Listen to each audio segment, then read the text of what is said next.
Hello YouTube, this is my first of my videos covering my module over trig identities, or at least proving trig identities, what they are and how we seek to prove them. So we're going to start by defining what we mean when we say a trig identity. And so we say the definition is this: a trig identity is a statement that two expressions are equal for all replacements of the variable for which each case is, or each expression is defined. So for example, just an algebraic expression that would be considered an identity would be like 2x plus x equals 3x. And the reason why this is true is because I could substitute, say, a 2 in for x. I could say 2 times 2 plus 2 here equals 3 times 2 over here, and it wouldn't matter what I put in for x, but in this case we put in 2.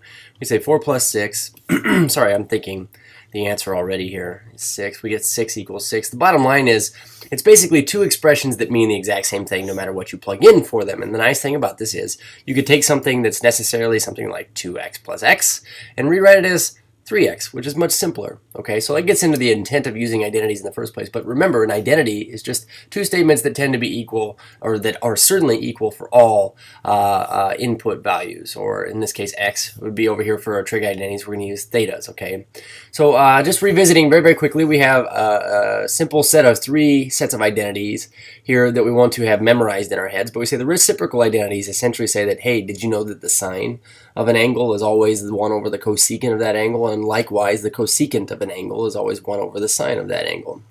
So these reciprocal identities hold true. Of course, we're used to those a lot in trig. Also the ratio identities, we say, well, tangent. The tangent of any given angle would be the sine of that angle over the cosine of that angle. Okay, so to write sine of an angle over the cosine of the same angle would be the equivalent thing as writing just the tangent of theta, because they mean the same thing. Okay, likewise, we know cotangent is a reciprocal of tangent, so that would be cosine over sine.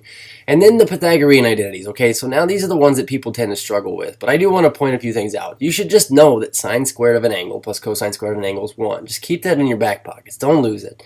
But we can modify this into these two alternate forms down here, as well as these alternate forms over here on the right side. So as far as the ones on the right side go, I just wanted to visit these two very briefly.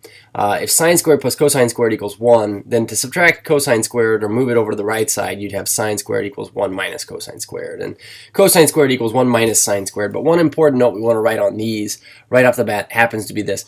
This here and this here, these are a difference of two squares. These are differences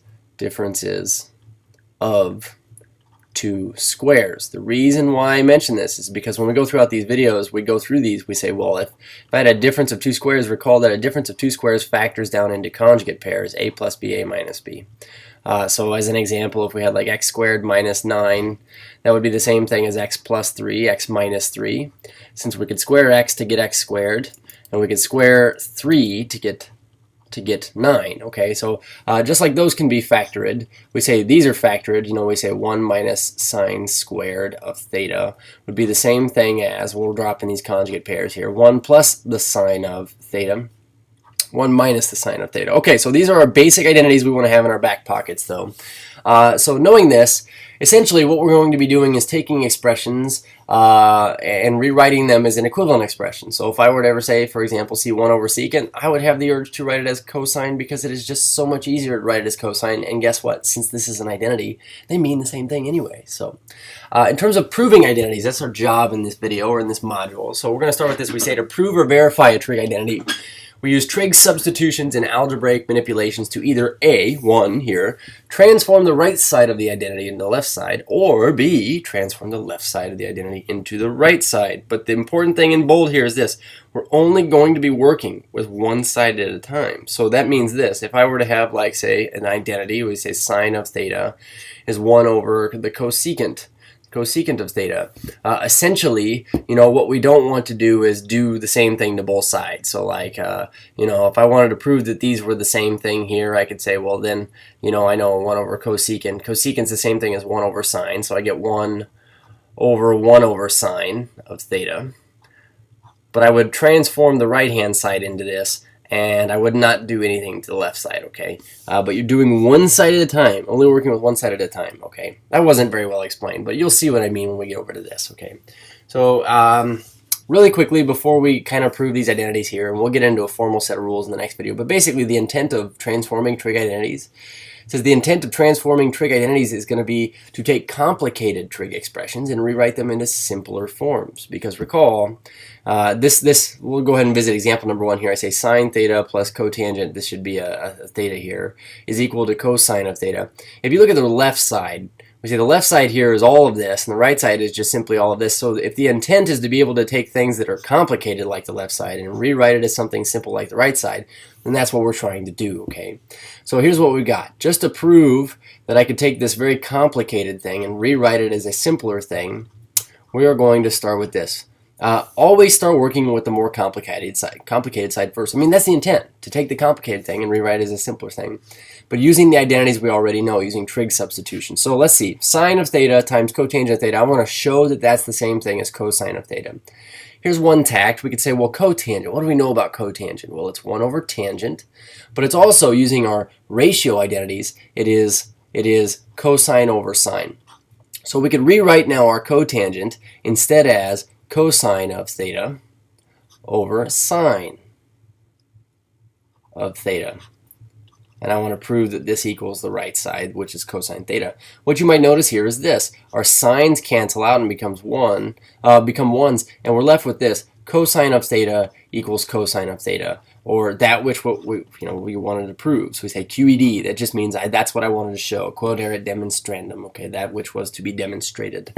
But essentially, we worked on just the left side, and we're able to turn the left side into the right side. So the original two expressions here, this one and this one, must have been equal because I was able to manipulate one into being the other one. Okay. Taking a look at example number 2, we'll be done with this video. But basically, we say tangent of x plus cosine of x is equal to sine of x times the quantity secant x plus cotangent x. Okay, so let's talk about this in terms of which side would I want to work on. I'm going to choose to work on this right side right here. And the reason why is because it is the more complicated of the two. I want to make it look like the left-hand side of this equation. So let's start with this. When I did the lead into this video, I said, well, we're going to be doing simple trig substitutions, but we're also going to be doing algebraic manipulations. So when I look at this in terms of an algebraic expression, I could see that, hey, my sine can be distributed here. So I end up with this expression. We say sine of x times the secant of x plus now sine of x times the second term over here times cotangent of x. All we did was distribute this here. We say, okay, so what else could I do? Well, I know that secant here, that's the same thing as 1 over cosine, and I know that cotangent, we talked about cotangent in the last example, is cosine over sine. So maybe I'll rewrite those in terms of sines and cosines. So we say sine of x times, instead of secant, we'll use a basic trig substitution here and say, well, I know that secant of x is 1 over cosine of x. Plus now this sine of x here times cotangent, but cotangent is cosine, in this case, of x over sine of x. Okay, so all this being said, we can see that we could multiply these two fractions straight across. So in this first set here of factors, I get sine of x over cosine of x. Plus, now over here, notice that your sines, you multiply fractions straight across, but these sines, they cancel out and become 1s. So I say plus cosine of x. Sorry about the red there. But what I end up with is this. Well, sine of x over cosine of x plus cosine of x. Recall that I was trying to get this to look like the left-hand side of the equation over here. And right now, I've got the plus cosine part. I've got it. But as far as the tangent goes, how could I get that? Well, notice that sine of x over cosine of x, but that is tangent. So we could rewrite that as tangent of x plus cosine of x. Okay, so basically what we admitted or were able to show is this original expression on the right is the same thing as this expression over here on the left. So, we might as well write it as the expression on the left because it's a little bit simpler to write it that way or express this idea that way. Okay, so that's the basic gist of proving trig identities. In the next video, we're going to set out a formal set of rules to follow, and I'll give you some things to look for. Cheers.